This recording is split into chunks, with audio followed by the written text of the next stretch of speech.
Imagine this. You open your eyes.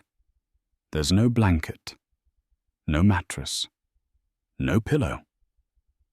Only the coarse, scratchy sensation of damp straw under your back. Your first breath of the day is thick with the scent of mold, smoke, and something else. You can't quite name it yet, but you will. The rooster outside has already started crowing, loud, guttural, persistent. The sound that means, get up, your suffering has just begun. You shift. Something scurries across your chest. A rat, maybe. Or a chicken. Yes, a chicken. She looks offended. You've rolled onto her nest for the 3rd time this week. Your little brother is asleep next to you, snoring. Your father coughs in his sleep, lungs wheezing in and out like bellows. Your mother is already gone off to stoke the fire or milk the cow. It's still dark, but the smells are fully awake. A combination of feces, human sweat, livestock, wet wood, old food, and something you'll eventually stop noticing. But not today. Today you're new to the 14th century. And today it hits you in the face like a chamber pot flung from a 2nd-story window. Let's talk about the bed.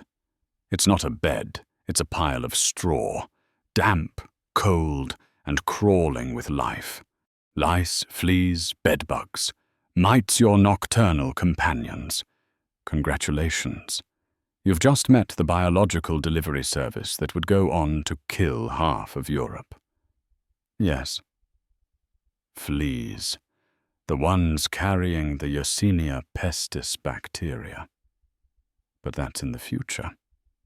For now, you just know that your back itches and something is living in your armpit. You slept in your clothes. Because why wouldn't you? You own 2 shirts. Maybe. You slept next to your entire family. Not because you like each other, though maybe you do, but because it's the only way to stay warm. Privacy doesn't exist. Modesty is for nobles. There's no such thing as a toothbrush. No running water. No soap. You haven't bathed in weeks, and you probably won't for a few more. Nature calls. But there's no bathroom. No ceramic bowl. No toilet paper. You walk outside, or, if you're lucky, use a bucket in the corner of the house. If you live in a city, you might relieve yourself in a communal latrine, a wooden shack over a trench that hasn't been cleaned in ever. In Paris or London there's a tradition. Pour your waste into the street. But shout, garde à l'eau, first. Watch out for the water. A courteous warning before a bucket of human waste lands on someone's head. Rivers double as sewage channels, laundry stations and drinking water. Yes, drinking. You wipe yourself with straw, or leaves, or nothing. Welcome to the most intimate part of medieval realism. You're hungry. Breakfast in the medieval world is not pancakes, eggs, and artisan espresso. It's barley gruel, watery, bland, often spoiled. If you're lucky, a piece of hard bread, so dry and stale it could break a tooth. You drink? Not water. Water is dangerous. It carries filth and disease. You drink ale low alcohol, small beer. Safer because it's boiled during brewing. Even children drink it. Milk is rare, Cheese is hard. Butter is a luxury. Sugar? You've never heard of it. If someone offers you meat, question what kind of meat it is. Rat? Cat? Maybe. Your family doesn't own a cow. You might share one with 5 other families. And you hope it doesn't die this winter. Time to get dressed, except you already are. You slept in your clothes, because you only have 1 set, maybe 2. They're made of wool, rough and itchy, dyed brown or grey with natural pigments plants, mud, and sometimes animal urine. There's no underwear, no socks. And your shoes, if you have them, are stiff leather tied with string.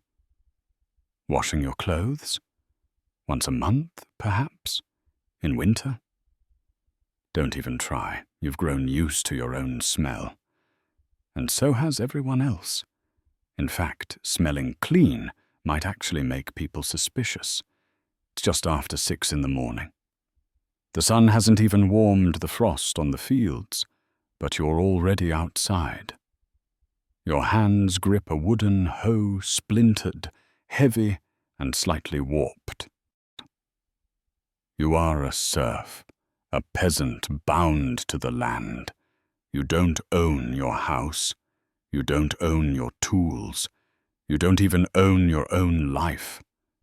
You belong to the lord of the manor, a man you've probably never spoken to. A man who collects your harvest, your taxes, and sometimes your children. You till the soil, sow the seeds, weed the barley, feed the pigs, carry water, chop wood, mend fences, and pray the ox doesn't drop dead. Because if it does, you'll pull the plough yourself. There are no weekends, no holidays, no breaks, unless it's Sunday, and even then chores don't pause. And if it rains, you still work. Lightning storm? Too bad. Fever? Good luck. Rest is not your right. Think about your modern job. Maybe you clock in and clock out. You get paid, you get time off. Now imagine this. You work 14 hours a day. You get no money. You owe most of your harvest to your lord. And when the tax collector arrives, he takes a chicken, or your only pot, or your daughter's future. If your lord declares war, you're expected to fight, not with armor, with pitchforks, sticks, and hope. He owns the land. He owns the trees. He owns the game in the forest. If you're caught hunting without permission, it's not a fine. It's the noose. You live in fear of men in armor, wolves in the forest, thieves on the road, and the next plague that creeps in through fleas, food, or faith. You've been working for hours. Your arms ache. Your back screams. Your stomach growls. It's time for lunch, or what passes for it. Back at home, your wife has cooked a stew. If there's meat, it's a miracle. More likely it's turnips, beans, and barley boiled to mush and flavored with whatever she could scrape from a clay pot. Bread. Again. Ale. Again. There's no variety. No spices, unless your lord allows you a pinch of salt. Black pepper? Worth more than gold, literally. You eat sitting on a wooden bench, maybe sharing a single bowl. You eat fast, quietly. You go back to the field. Let's say you have a rebellious streak.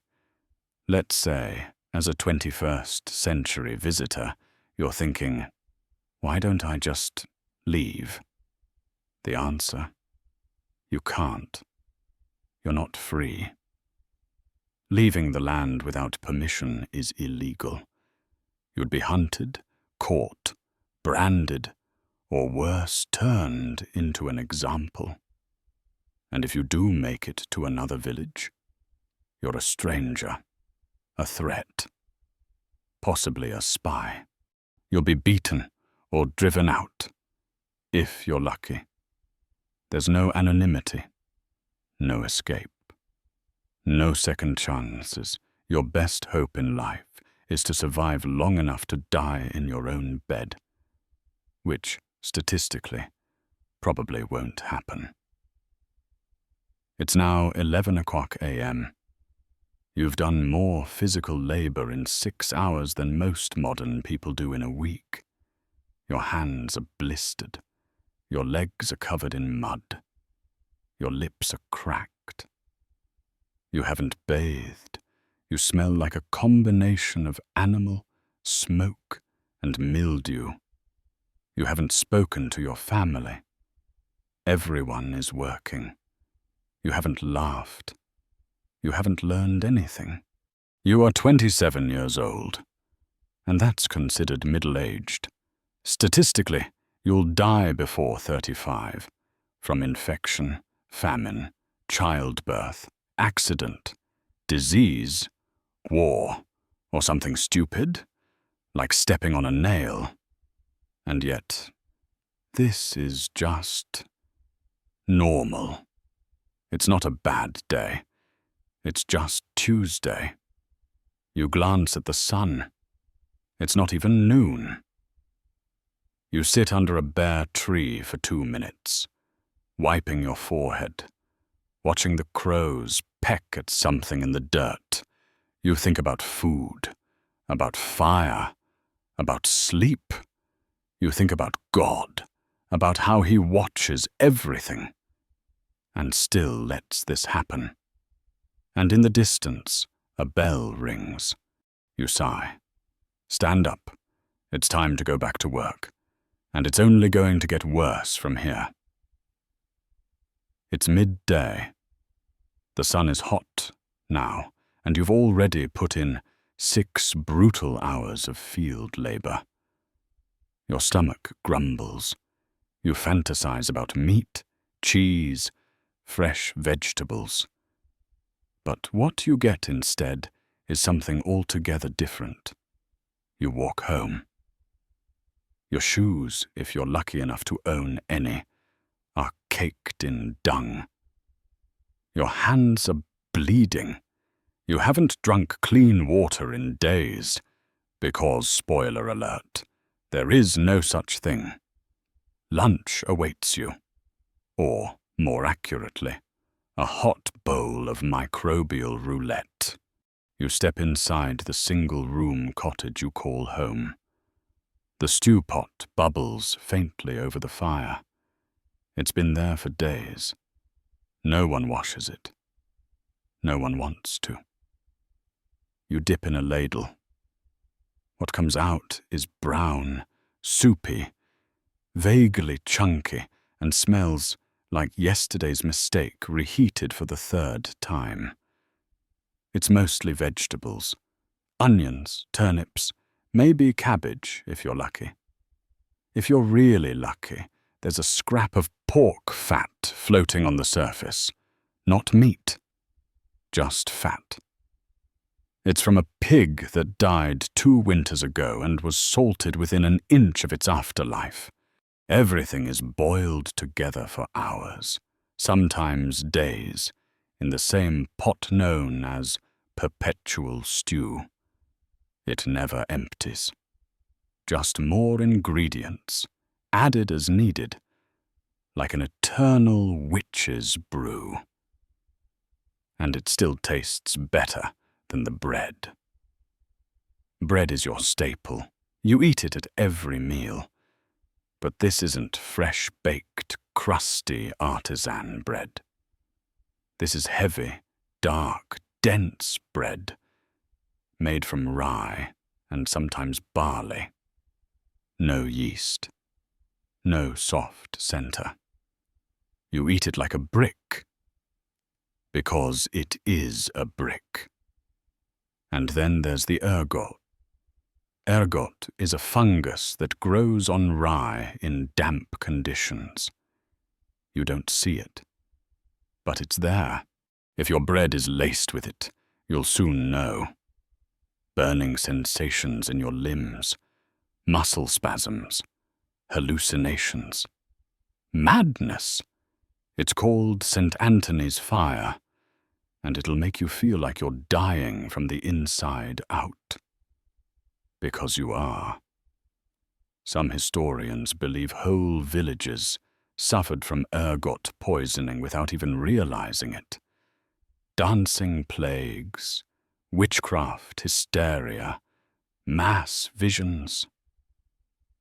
Perhaps all just symptoms of bad bread. Bon appetit. Milk. It spoils within hours, especially in summer.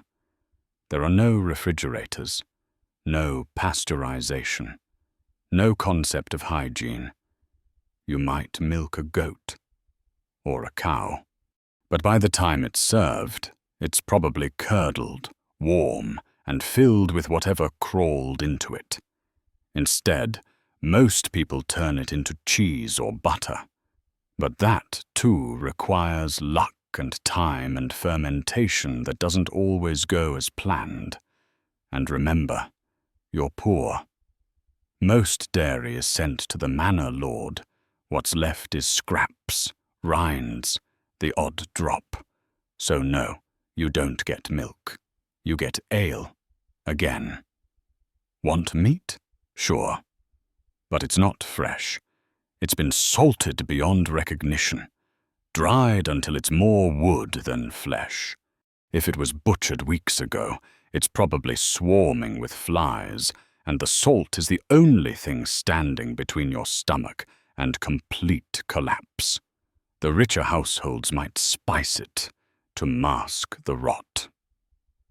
You're lucky if your stew doesn't crawl. Sometimes you eat organ meat, liver, kidneys, brains, intestines. Nothing goes to waste. Not because people are eco-friendly, but because they're desperate. The most common meat? Pork. The most common cause of food poisoning. Also pork. Coincidence? Not really. Salt is rare, precious, imported, taxed. Too much of it will dehydrate you. Too little, and nothing is preserved. You need it to make anything last, to turn spoiled into edible, to survive winter. And if you think salt is expensive today, try paying for it when it's literally worth more than gold, ounce for ounce. Without salt, your food decays in a matter of hours. You die in a matter of weeks. Everything you eat is either rotting, boiled, burned, or infected, and your body is too exhausted to care. There are no forks.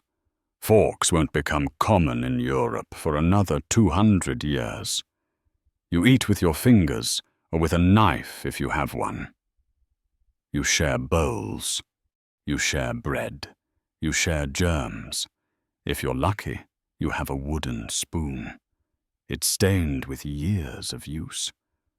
And yes, the taste of everything it has ever touched lingers on the surface. There are no napkins, no plates, just trenchers' stale slabs of bread used as edible plates. They soak up grease and stew, and when you're done, you either eat the trencher or throw it to the dogs. There is no hand washing, no soap, no sanitation. You scratch your nose, you feed to the dog, you wipe your mouth, you keep eating. This is normal. You're a peasant. So your menu is simple. Bread, porridge, vegetables, ale. Meat, rare. Fruit, seasonal. Eggs, only if the hens cooperate. Now contrast this with your lord. He eats beef, venison, roast goose, spiced wine, and imported fruit. His table is filled with color. Yours is brown. The medieval world isn't just unfair. It's structured to keep you in your place. Your hunger is part of the design. And if there's a bad harvest, guess who eats last? You do. Or more likely, you don't eat at all. Let's talk about parasites. Pork carries trichinosis. Undercooked meat could give you tapeworms. Dirty water spreads typhoid, dysentery, and cholera. Vegetables are grown in night soil, a polite term for human excrement. You don't know this. Even if you did, you couldn't change it. Cheese can carry mold. Milk can carry listeria. Bread can carry fungus. Stew can carry rot. Your entire diet is one long gamble. A bite could mean nourishment, or a slow, writhing death in your sleep. There are no expiration dates, no health inspectors, no plan B. If your child refuses to eat something, you don't lecture them. You thank them. They might have just dodged death. You're throwing up. You're sweating. You're dizzy. What do? There's no hospital, no antibiotics, no IV fluids, no understanding of bacteria. You go to the village healer. She prescribes dried toad skin, ground bones, boiled herbs, bleeding you out to balance your humors. If that fails, you pray, and if you survive, it's a miracle. Your stomach is full, sort of. You sit back, letting the warmth of the stew fade into your bones. You scratch the bite marks on your neck. You wonder if that buzzing in your ears is a fever or just another fly. Outside, your wife is already washing the pot with cold water from the same stream the pigs just drank from. You try not to think about it, because now it's time to go back to work. And tomorrow, you'll eat this exact meal again, and again, and again, until you don't. Imagine you're hungry. Your child hasn't eaten in 2 days. You take a loaf of bread from a cart while no one's looking. Minutes later, someone shouts. You're caught. Now you wait in the village square, tied to a post, surrounded by people you've known your whole life. Neighbors, cousins, maybe even the baker whose cart you raided. The Lord's bailiff arrives. He doesn't ask for your story. He announces your punishment. A hand. Gone. A hot blade is brought from the fire. You're held down. Someone counts. 3. 2. The rest is screams. There are laws, yes, but they don't protect you. They protect property, hierarchy, God's will as interpreted by those in charge. You don't get a lawyer. You don't get a jury. Trials are rare. If you're accused of something, especially theft, heresy, blasphemy, adultery, or just upsetting the wrong person, there are 3 ways to determine your guilt. Trial by ordeal, trial by combat, public confession, usually under torture. In other words, pain, violence, or submission. Let's say someone accuses you of lying or stealing. You claim innocence. The priest suggests an ordeal because God will protect to the righteous son. You might be forced to hold a red-hot iron and walk 3 steps. If your burns heal cleanly in full 3 days, you're innocent. Reach into boiling water to retrieve a stone. If your skin blisters, you're guilty. Be thrown into a river with your hands tied. If you float, you're guilty, because the water rejects you. If you sink, you're innocent. But you're also drowning. God is the judge. Nature is the executioner. Justice is a matter of luck. If someone challenges your word or your honor, you might be forced into trial by combat. It's exactly what it sounds like. 2 men enter. 1 man leaves. If you survive, you're innocent. If you die, well, you probably deserved it, according to God. Problem is, you're a peasant. The other guy is a trained knight, wearing armor, with a sword. You're holding a club or a rock. Good luck. Modern prisons didn't exist in the medieval village. If you were punished, it happened immediately and publicly.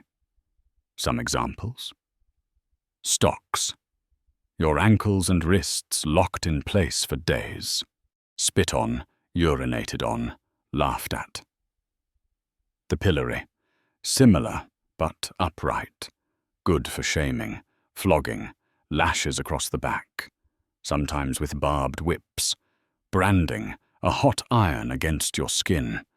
The letter T for thief, H for heretic, mutilation, cutting off ears, fingers, tongues, to mark you forever. Punishment wasn't about rehabilitation. It was about control. Let's say you're innocent. You didn't steal. You didn't curse. You didn't speak out of turn. You didn't look at the wrong person the wrong way. But someone says you did. That's enough. 1 rumor. 1 whisper. 1 lie told by someone more important than you. Maybe out of envy, revenge, or just boredom. And your life changes forever. Your innocence won't save you. Because truth is irrelevant in a system where fear is more powerful than facts. Believing the wrong thing in the Middle Ages could be worse than stealing, worse than murder. It could be heresy. Disagree with the church. Heretic. Speak against the priest. Heretic. Read the Bible in your own language. Heretic. Too much curiosity. Heretic. Too many questions. Heretic.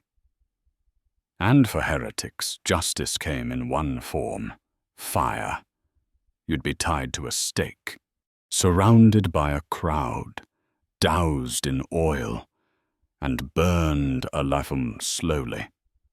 The crowd would pray while your flesh turned black. And if you screamed too loud, they'd call it the devil's voice leaving your throat. You're a woman. You live alone. You're older. You have a few herbs, a cat, and some knowledge of how to cure a fever. You've never married. Or maybe your husband died. Or maybe you speak your mind. That's all it takes. You're now a witch. They come for you in the night. Drag you from your bed, accuse you of flying, of cursing the crops, of sleeping with the devil. You're innocent. But remember, That doesn't matter. You're tied to a chair, dunked in a river. If you float, you're guilty. If you sink, you're dead. In either case, you're gone. Confessions were the heart of medieval justice. And if you didn't confess, they'd help you by stretching you on the rack until your limbs dislocated, by pressing your chest with iron weights, crushing your ribs, by using thumb screws, iron maidens, the heretic's fork, or the Judas cradle-awl, designed not to kill you, but to extract words. Words you never said. Thoughts you never thought. Names you never knew. You'll confess eventually. Everyone does. It's just a matter of when, not if. When you hear the village bell ring, sometimes it's for prayer. Sometimes it's for blood. Children watch as bodies are paraded through town. Parents whisper lessons through clenched teeth. Don't speak out. Don't stare. Don't be different. Justice here isn't about truth. It's about power, spectacle, obedience. The law doesn't keep you safe. It keeps you in line. And in a world where everything can kill you, cold, hunger, infection, animals, war, it's the system itself that ensures you'll never feel safe again. You survive the day, but just barely. Your body is broken, your spirit cracked. Tomorrow, you'll pray you don't get noticed, that your name doesn't come up, that you stay invisible. But your neighbor is coughing blood, and the rats are back. You wake up coughing. Your skin burns, your stomach cramps, your head pulses like it's going to explode. You know what this means. You're sick. In the 21st century, you'd take a test, visit a clinic, get antibiotics, maybe rest. But here in the Middle Ages, being sick is a gamble you rarely win. There are no hospitals, no clean beds, no germ theory, no antibiotics, no anesthesia, no real doctors, only superstition, bloodletting, and hope. And sometimes not even that. Let's meet your physician. He wears long robes, maybe a wig, and speaks fluent Latin. That's how you know he's qualified, or at least wealthy. But knowledge? He believes illness is caused by an imbalance of the four humours: blood, phlegm, yellow bile, and black bile. Too cold, too moist? Don't worry, he'll fix it, with a knife and a bowl, because his solution is bloodletting. You're weak, pale, dizzy. So naturally the doctor thinks you have too much blood. He ties a tourniquet around your arm, pulls out a curved blade or a leech, and begins. You bleed into a bowl. A lot. He watches the color change. He nods, satisfied. You're now weaker than before. But that's the point. No matter what disease you have, plague, fever, infection, broken bone, his answer is the same. Bleed it out, sometimes from your wrist, sometimes from your neck. And if you die, he'll just say you were too far gone. They don't know about germs, or viruses, or bacteria. They think disease is caused by bad air, bad thoughts, sin, God's anger, the alignment of the planets. If you're sick, it might be your fault. You ate too much. You prayed too little. You were born under the wrong star. Some healers carry astrology charts and diagnose your illness by the moon phase. Others believe disease comes from demons. In both cases, herbs, chants, and amulets are just as common as scalpels. Science? Not yet invented. You hear rumors. The next village over? People are dying. Fast, violently, horribly. Boils under the arms, blood from the mouth. Bodies piled in carts. It's here. The Black Death. You pray, you fast, you quarantine, if that word even exists, and then a man appears at your door, wearing a long cloak, gloves, a hat, and a terrifying mask shaped like a bird's beak. He's a plague doctor. Inside the beak is a bundle of herbs meant to filter the bad air. He carries a cane not to walk, but to poke you. From a distance. He doesn't heal. He records your death. You're injured. Maybe a farming accident. Maybe you took a bad fall, or maybe you just developed a large, festering abscess on your leg. The surgeon, not a doctor, but a barber with a strong stomach, steps forward.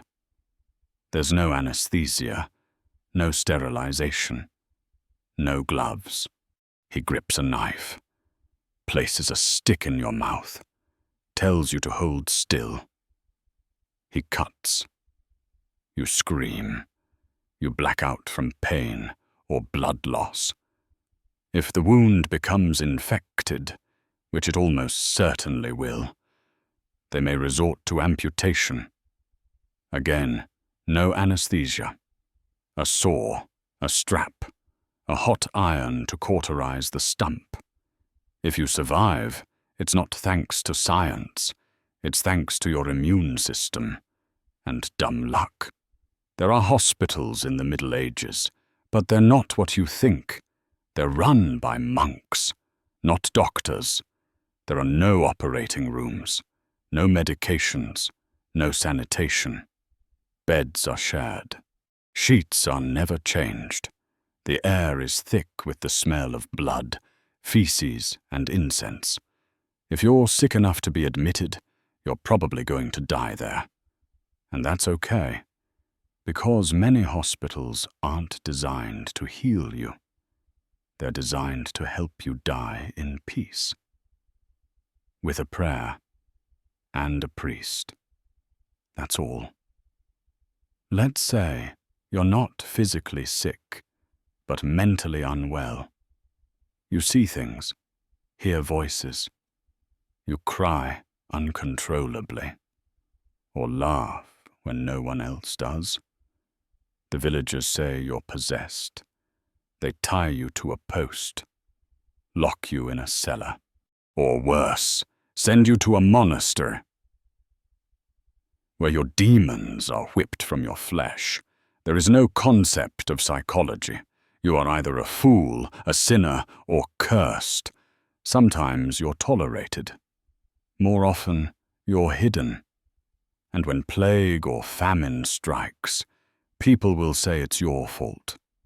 There's no dignity in death, no clean hospital room, no family gathered around, no painkillers, no comfort. You die in your bed, or in the field, or on the church floor. Maybe you get a priest. Maybe not. Your body is wrapped in rags, thrown into a shallow grave, or dumped into a plague pit with dozens of others.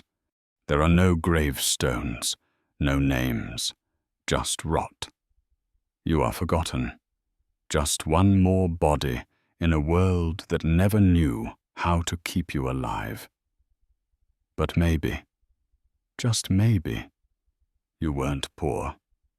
Maybe you were lucky enough to be born a woman of status. Except, even then, your body isn't yours. You're born a girl. The village midwife holds you up. You cry. Your father frowns. No one celebrates. You are not an heir. You are a call from your first breath. Your destiny is already drawn. Serve, marry, bear children, obey. No one asks you who you want to be, because you are a daughter, not a person. You will be traded like land, measured by purity, silence, and womb-worthiness.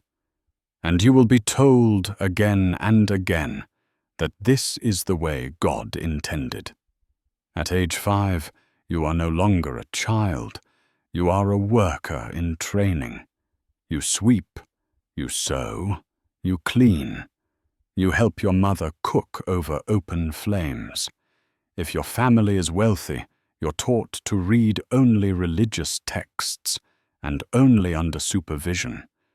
If your family is poor, and most are, you don't learn to read at all. Education is wasted on girls, they say. Instead, you're taught the 3 virtues: obedience, chastity, silence. By 10, you can spin wool, tend chickens, and keep a household running. By 12, you're ready for marriage, not love, not tool choice. Marriage. You don't fall in love. You're given away by your father to a man you've never spoken to. Sometimes he's older. Sometimes he's cruel. Sometimes he sees you as nothing more than a vessel for sons. You bring a dowry, a cow, a few acres, a chest of linens. In return, he gets your labor, your body, and your silence. Once married, you belong to him. By law. By church. By custom. If he beats you, it's not a crime. If he forces himself on you well, he's your husband. So it's not considered rape. You become pregnant. Not once, not twice, over and over again. There is no contraception. There is no prenatal care. There is no understanding of childbirth beyond prayer and luck. You labor on a straw mat, surrounded by women.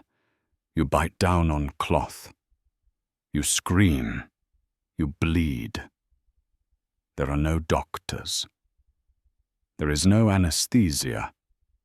If the baby is breech, you die. If the bleeding doesn't stop, you die. If infection sets in, you die. 1 in 3 women won't survive childbirth. If your baby lives, you thank God. If not, you weep quietly.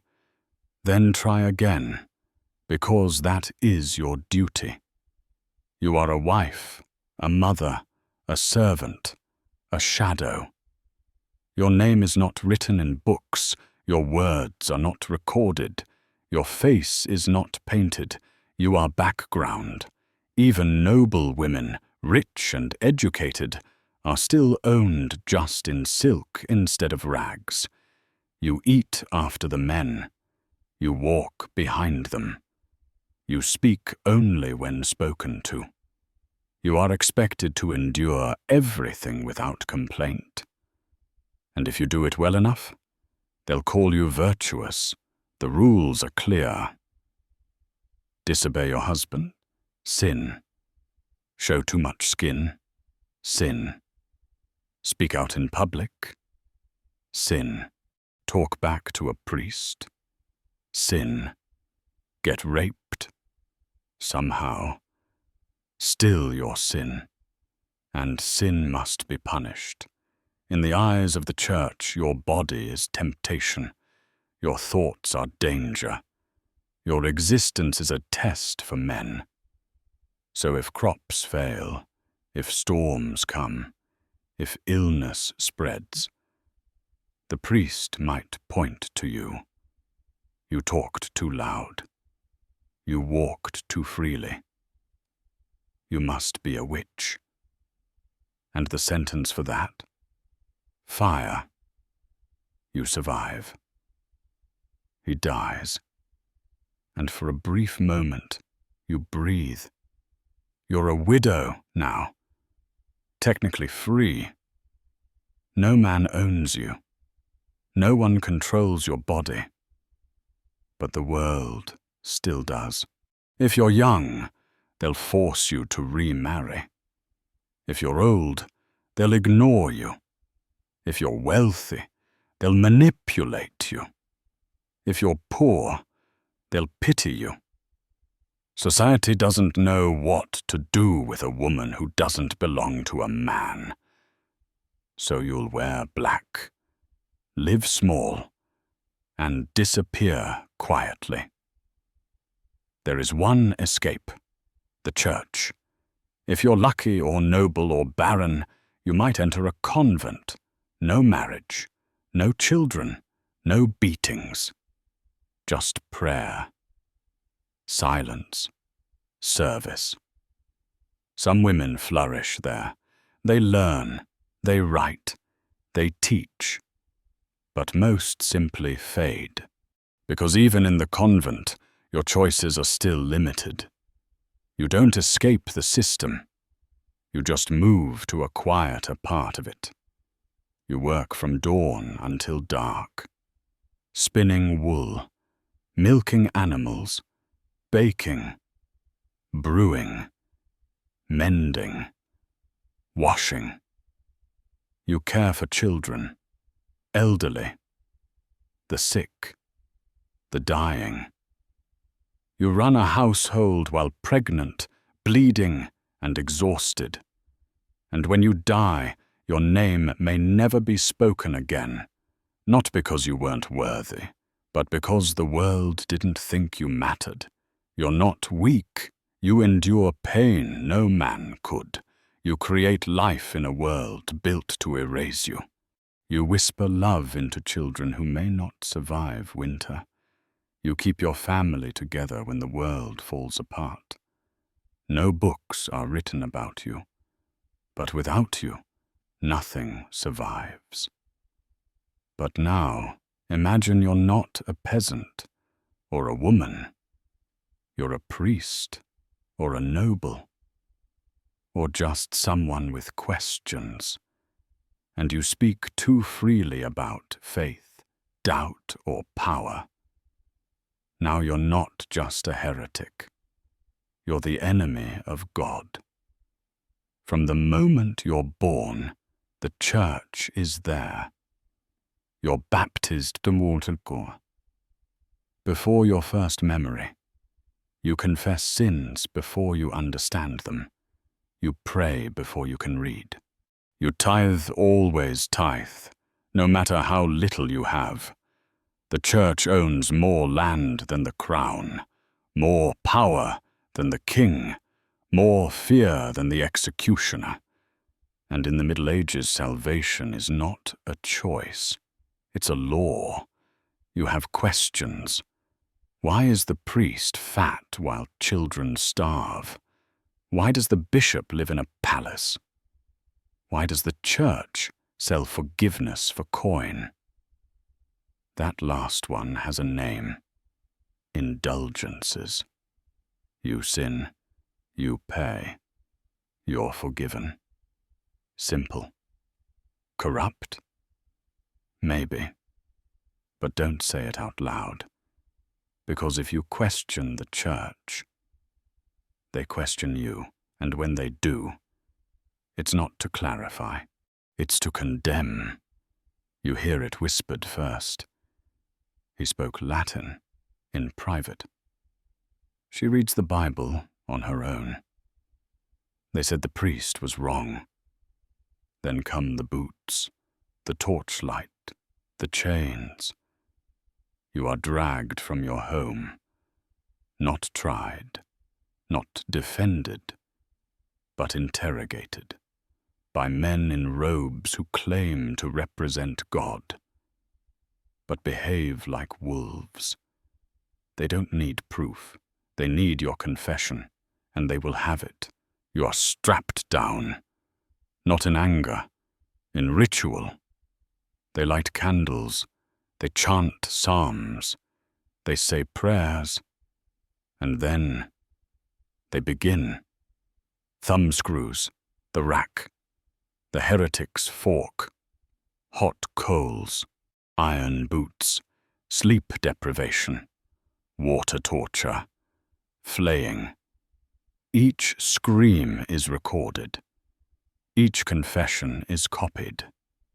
Each tear is evidence, not of guilt, but of how thoroughly they broke you.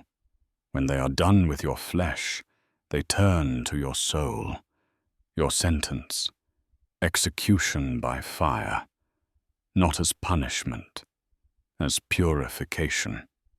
They tie you to a stake. Read aloud your sins. Call on God to forgive you. Then flames. The crowd gathers to watch. Children sit on shoulders. Vendors sell food. It is a spectacle. You burn. They pray. The church calls it mercy, and your ashes blow into the wind like forgotten scripture. The church didn't just control souls, it controlled armies. The Crusades weren't just wars. They were holy obligations, launched with papal decrees, backed by promises of forgiveness and sold as a path to heaven. You kill, you pillage, you burn cities, you massacre entire populations. That's not sin. That's salvation if it's done in the name of Christ. The victims, Muslims, Jews, heretics, even fellow Christians when convenient. God was a banner, and the sword beneath it was always bloodied. Books were rare, precious, copied by hand, stored in monasteries, and when one book challenged the church, even slightly, it burned. Entire libraries were torched, ideas erased, languages lost. People who read too widely or wrote too boldly were marked as heretics. And in a world ruled by illiteracy, knowledge itself became a form of rebellion. So the church kept the masses obedient, not by teaching them, but by ensuring they could never learn. In many villages, there was no choice. You convert, or you leave, or you die. Pagans, Jews, Moors. All were given offers they couldn't refuse. Kneel, be baptized, accept Christ, or be branded as the enemy. Forced conversions became formal policy, sometimes done gently with missionaries and bribes, sometimes not with soldiers and torches. Either way, the result was the same. A world painted in one color, a faith imposed, not chosen. You learn quickly not to speak too loudly, not to question sermons, not to write down ideas, not to ask the wrong questions. Silence becomes survival. Even priests must walk carefully. One wrong word, one strange thought, and they too burn. Doubt becomes disease, and the cure is obedience. People pray not just out of belief, but out of fear. Not to be saved, but to be left alone. It wasn't all bad. The church built hospitals, sheltered orphans, fed the hungry, gave hope to the hopeless. But alongside mercy, it wielded control. And the greatest weapon wasn't fire. It was the belief that pain purified, suffering sanctified, and questioning meant damnation. Faith wasn't free. It was demanded. And once you gave it, you were never free again. But if the church ruled the spirit, who ruled the land? You're about to find out what it really means to serve a lord, and why war wasn't just for knights. You've seen the stories. A brave knight charges across a field. His armor shines. His sword sings. Trumpets blare. Victory is noble. Now forget all of that, because for you, a medieval peasant war is filth, terror, and mud. There are no trumpets, only screams. There is no honor, only orders. And your weapon? A sharpened stick, a rusted pitchfork, a rock. You don't ride, you run.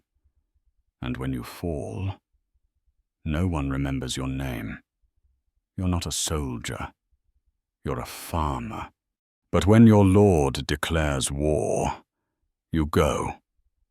Not because you want to, because you must. The king says it's about territory, or a border, or God. You don't know where you're going, or why. You're just told to show up, with your own tools, your own clothes, your own food, and march, sometimes for days, sometimes for weeks, in rain, through filth, across bodies. You're cold, you're tired, and you're probably already sick. And you haven't even seen the enemy yet. Before the battle, there's the camp. It stinks of sweat, urine, feces, death. There are no latrines, no doctors, no clean water. People cough blood in their sleep. Rats chew through tents. Boils spread like gossip. You eat moldy bread, drink spoiled ale, sleep in damp straw, share lice with strangers. Disease kills more soldiers than swords. And when morning comes, you line up anyway. Because if you don't, you'll be hanged. The battle begins with yelling, not tactics, not strategy, just yelling. You charge forward into fog, into arrows, into steel. You swing wildly, hoping not to die. There are no formations, no radios, just chaos. Armor doesn't make you invincible, it makes you heavy. Swords don't cut cleanly. They smash, bend, break bone, and the lucky ones die quickly. The rest, they scream for hours, bleeding into the dirt, begging for a mercy that doesn't come. You step over bodies that were friends, slip in blood. Keep going, because stopping means dying. The fighting ends, you're alive.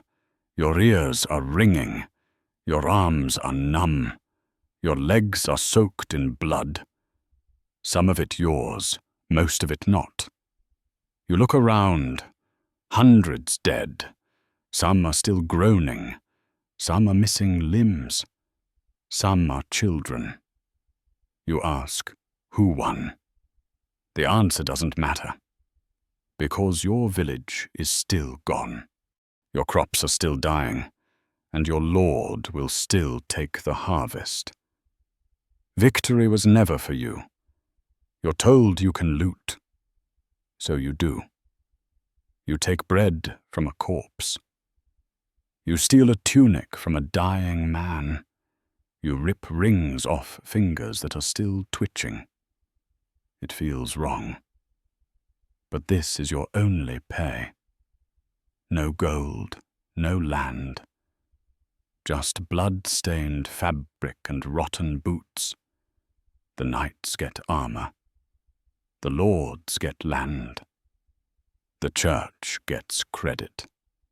You get fleas, trauma, and a limp that won't heal.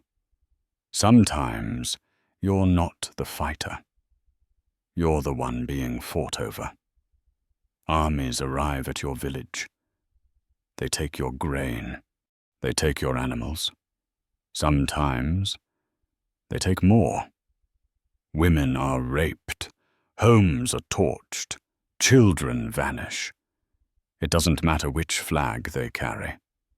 French, English, Spanish, Catholic, Protestant. To you they're all the same. Hungry men with weapons and no mercy. And when they leave, they say they did it for God, or glory, or their king. And they leave behind ash. Most soldiers are left to rot on the battlefield. The lucky ones are dumped into mass graves. No names, no markers. Some are burned, not to honor the dead, but to prevent the spread of plague. You won't be remembered. No statue, no song. Just dirt and silence.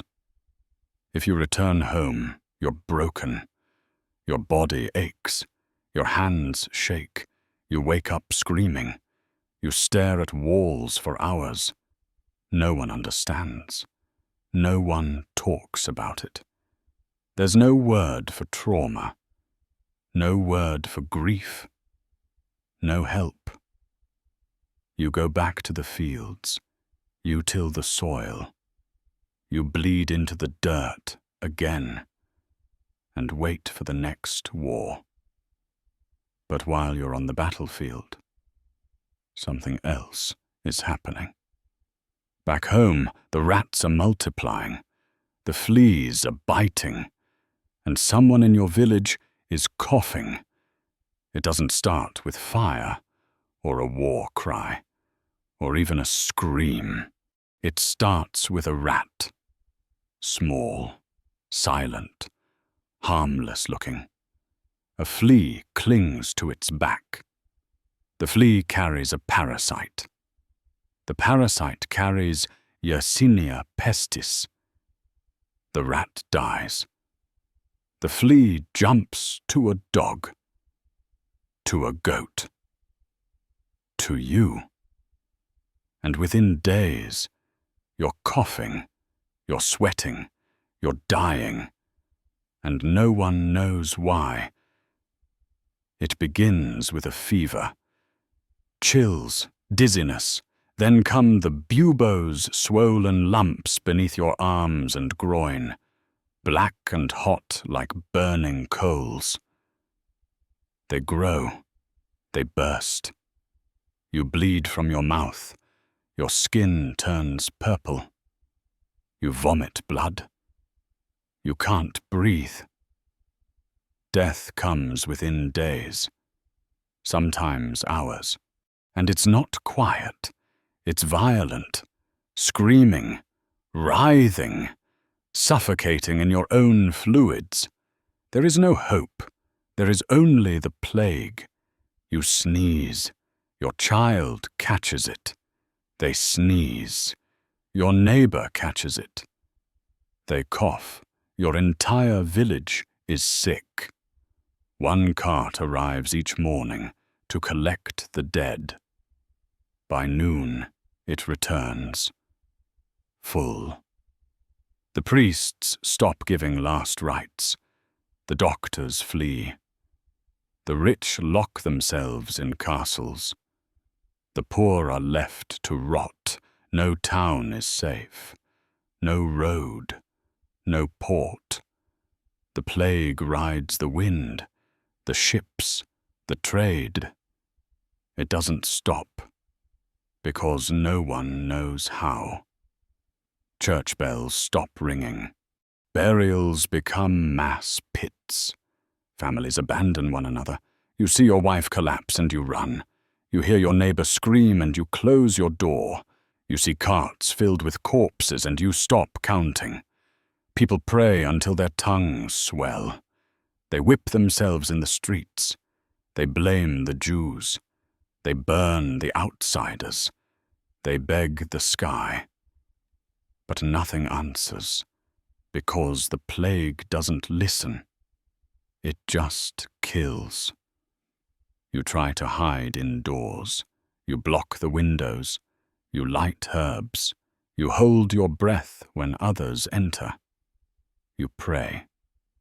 But it's too late. Your own bed, the place where you sleep, dream, hold your children, is now the stage of your death. You sweat through the sheets. You claw at the wood. You beg for water. You bleed into the straw. Your family stands near but far enough not to touch you.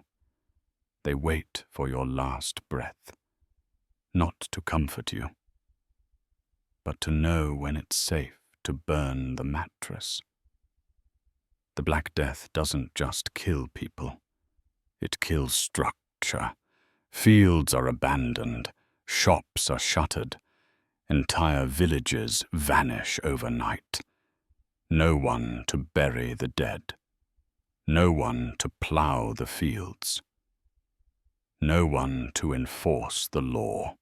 You walk through towns and see only silence doors swinging open, dogs eating corpses, wind blowing through prayer flags. No one's reads anymore.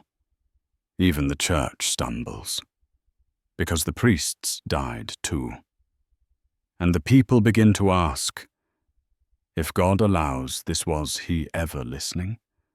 By the time the wave recedes, it leaves millions of bodies behind. Historians estimate that 1 out of every 3 people in Europe is gone. In some places, it's half. There are no families untouched, no street without mourning, no future that looks the same. This wasn't just a disease.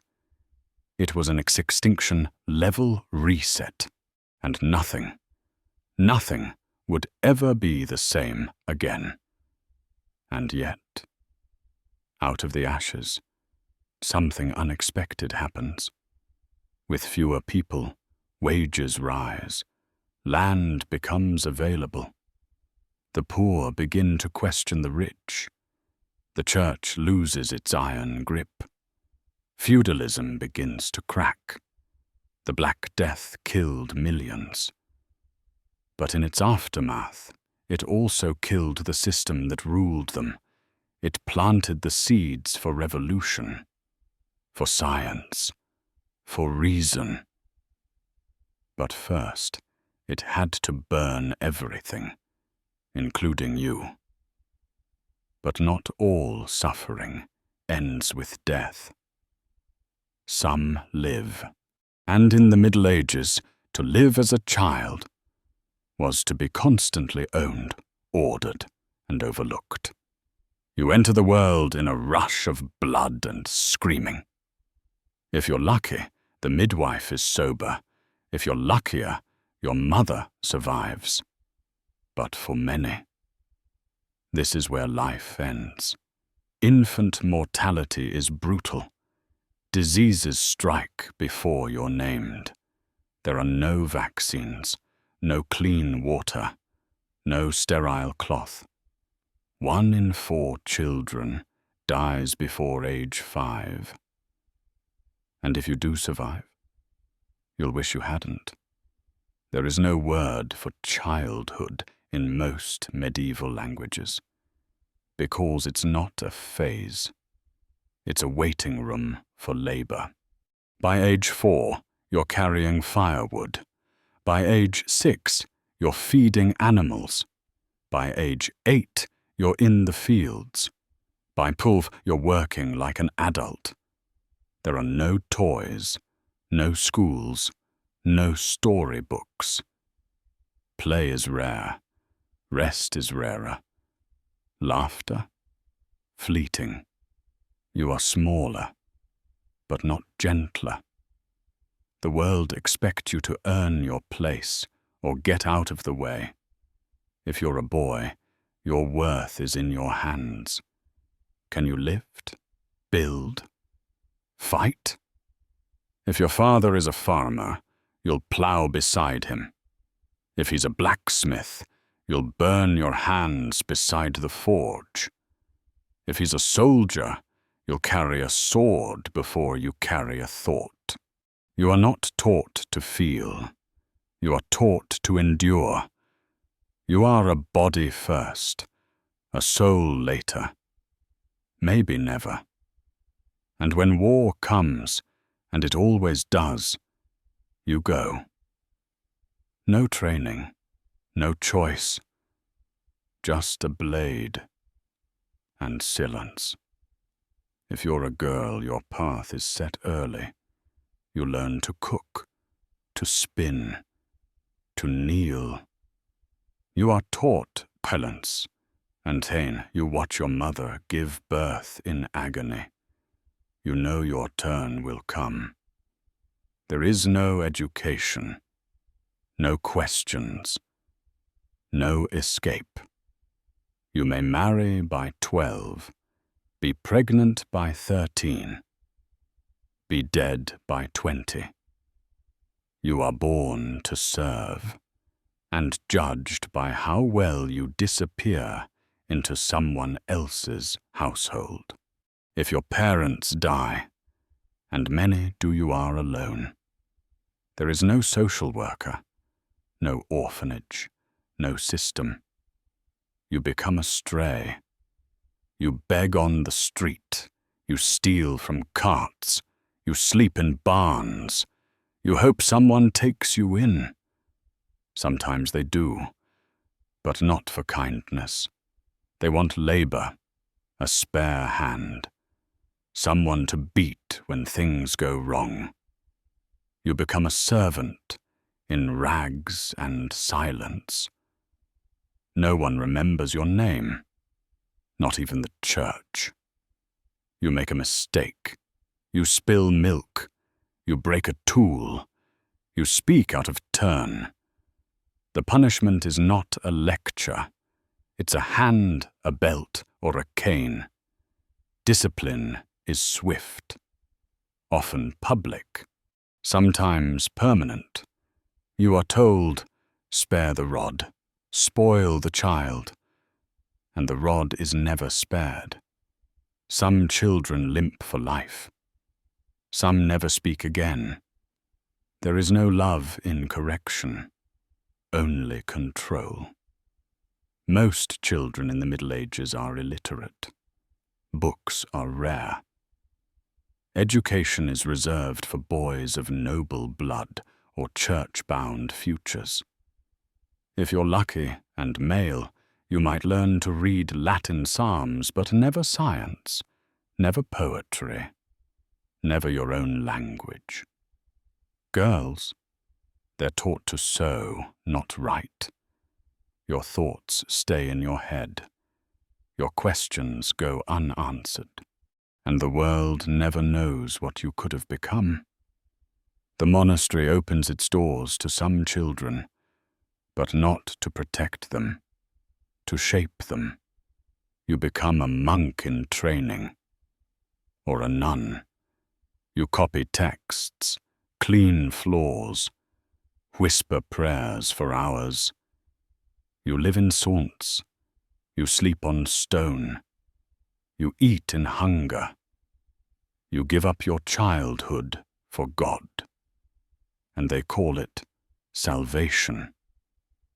By 13, you're considered an adult. Not because you're ready, because you're needed. You can work, you can marry, you can fight, you can die. There is no celebration, no ceremony, no coming of age. One day, you're a child. The next, you're a tool, and no one ever asks how you feel about it. But as you grow older and look back on the years of suffering, you might realize something. You survived, but only because you never fought the system. You lived because you never tried to change it. You think you're strong. You run 5 miles. You do cold showers. You meditate. You read philosophy. You disconnect for an hour. But let's be honest, you would not last a single day in the Middle Ages. Not because you're weak, but because you are modern. You expect comfort. You demand fairness. You believe in rights. They had none of those, and yet they survived. You have vaccines, glasses, toothpaste, soap beds, electricity, books, laws, choices. You eat fresh food. You drink clean water. You bathe when you want. You sleep without rats crawling on your face. You can speak your mind, marry or not, read, write, dream. You can say no. You can say enough. You are free in ways they never dared to imagine. Everything you have was built on their pain, their namelessness, their labor, their heilunds.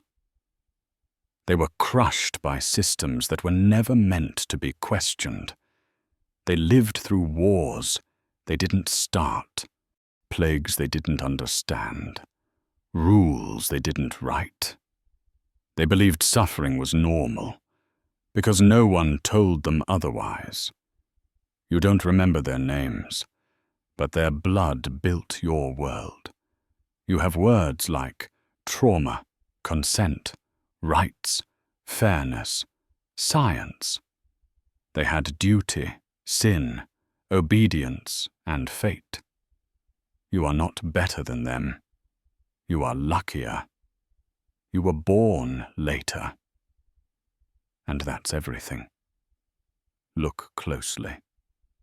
Much of what they suffered still lingers, in new names, in new systems, in forgotten corners of the world. When you dismiss the past as barbaric, you forget how recent it really was. When you romanticize it, you insult those who never had a choice. History doesn't ask for your guilt, but it begs for your awareness. You are healthy. You are literate. You are safe. You are, by historical standards, unbelievably lucky. Your ancestors prayed for this world, and here you are. Don't waste it. You wouldn't survive a day in the Middle Ages, but maybe now you won't take this day for granted.